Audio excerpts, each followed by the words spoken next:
Estamos voltando para o nosso último bloco desse programa que, sem dúvida alguma, cairá aí no gosto da nossa população. Aliás, os nossos programas, como a gente fala de história e não misturamos política nas entrevistas, está sendo aprovado por toda a população. Cabo Frio vive um grande momento nos últimos 10 anos. Temos aeroporto, temos estação para transatlântico, novas entradas, 100 valões, com as valas negras do centro de Cabo Frio todas eliminadas, hospitais que estão permitindo uma saúde melhor para a população. Então, nessa área, Cabo Frio, no que se relaciona turismo e saúde para a população, nós avançamos muito. A sua passagem pela Secretaria, ela foi fundamental para esse despertamento na população de Cabo Frio, e nós governantes também, em mim também, dessa preocupação com a proteção ambiental. Infelizmente, alguns prédios estão sendo aprovados agora, onde seria para hotéis, estão aprovando apartamentos de 40 e poucos metros quadrados, sem despejo num prédio só. Infelizmente, ainda temos essas atitudes que nós podemos dizer criminosas, não é? Mas isso acontece no mundo inteiro e ainda temos muito que orientar, muito que aprender. A cultura nos dias de hoje é outra. Antigamente a gente não ligava para nada, hoje a gente já protege. Nós lembramos, temos vereador, nos dias de hoje nós não aprovaríamos nunca o hotel em cima das dunas, que é o Hotel Acapulco, nunca aprovaríamos aquilo ali. Quer dizer, então, mas há uma outra cultura, outra mentalidade da defesa ambiental. E na sua passagem pela Secretaria do Meio Ambiente, você demonstra da importância de se proteger, de se preservar. Você que, como embarcadista, como comandante de barcaça de concha, você viveu a sua vida dentro da lagoa. E você trouxe essa vivência da lagoa para a Secretaria do Meio Ambiente. Sim. Na sua passagem ali, como é que você viu a lagoa? O que aconteceu? As suas atitudes, os crimes que ainda aconteceram, ou as atitudes não criminosas, mas que atrapalharam o sistema ambiental? Como é que foi ele? Olha lá, eu gostaria apenas de fazer um retrospecto, dizendo o grande historiador Heródoto. Ele dizia que o Egito só existia em razão do Rio Nilo.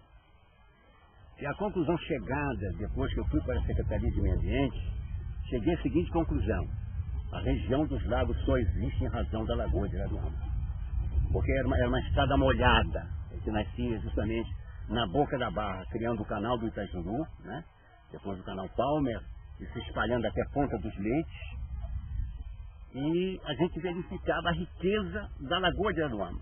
Quando nós ainda podíamos olhar do cais e ver o siri, por exemplo, se enterrando na areia. Eu me lembro que eu pescava com 16 anos, eu puxava a rede com meu irmão Bibinho. Aliás, era difícil puxar a rede com ele, porque ele era muito rápido. Do cemitério até o Clube do Canal, e os camarões batendo, e quando acabava, nós íamos lá no Colonial vender os camarões. Não, hoje não tem mais ali, né? Tem alguns, mas não naquela época batia na rede. E era uma loucura. Aquilo era lindo, aqueles camarões batendo na rede lá. Íamos lá e voltava, as pernas doíam.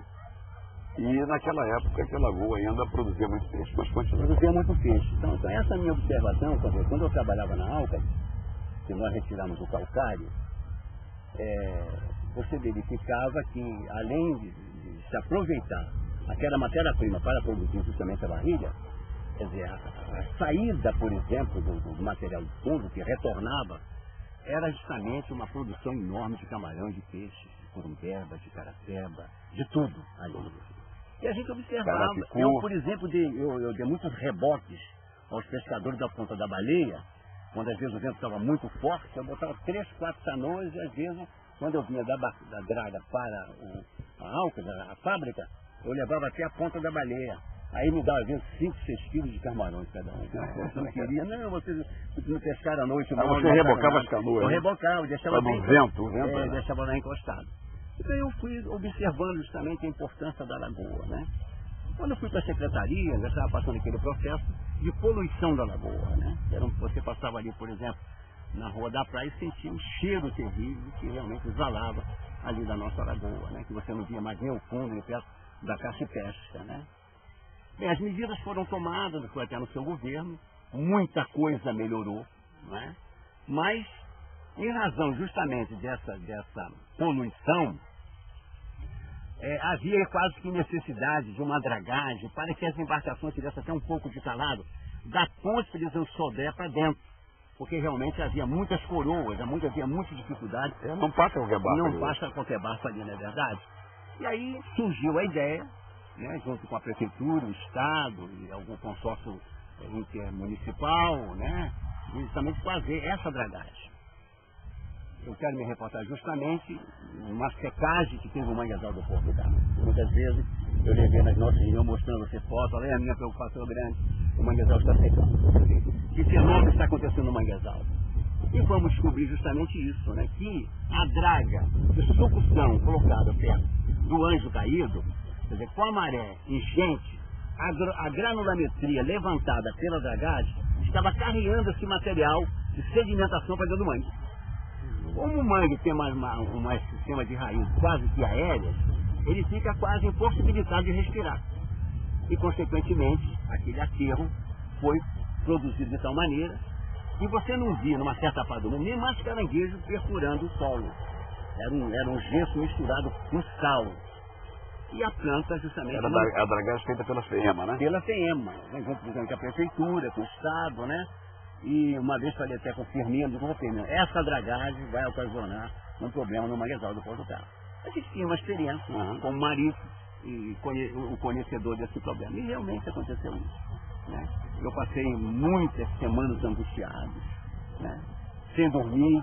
Eu passava ali, Deus, esse mangue vai acabar, vai secar. E o mangue faz parte de uma história, né? Da história biológica da nossa lagoa, né? Entende? E aí eu procurei você, eu disse, olha, eu tendo conversado com o Zé Henrique, que é um biólogo, quem se propôs a nos ajudar, e a indicação é que nós abramos 3 canais, cortando aquela estrada no meio, para que a água então entre e irrigue aquela parte seca, porque estava um verdadeiro deserto.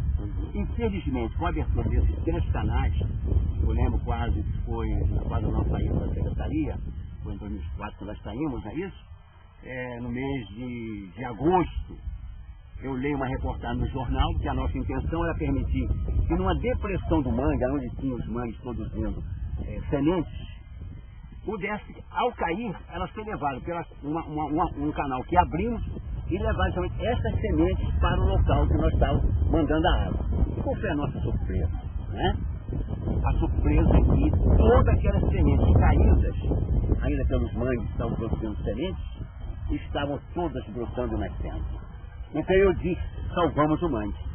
Porque a nossa intenção justamente era permitir de uma maneira que essas sementes caídas fossem proliferando e nascendo naquela parte seca.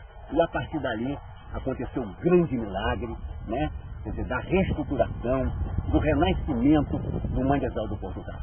Walter, você foi sempre um apaixonado e aplaudido por todos nós lá no gabinete quando reunimos com os secretários.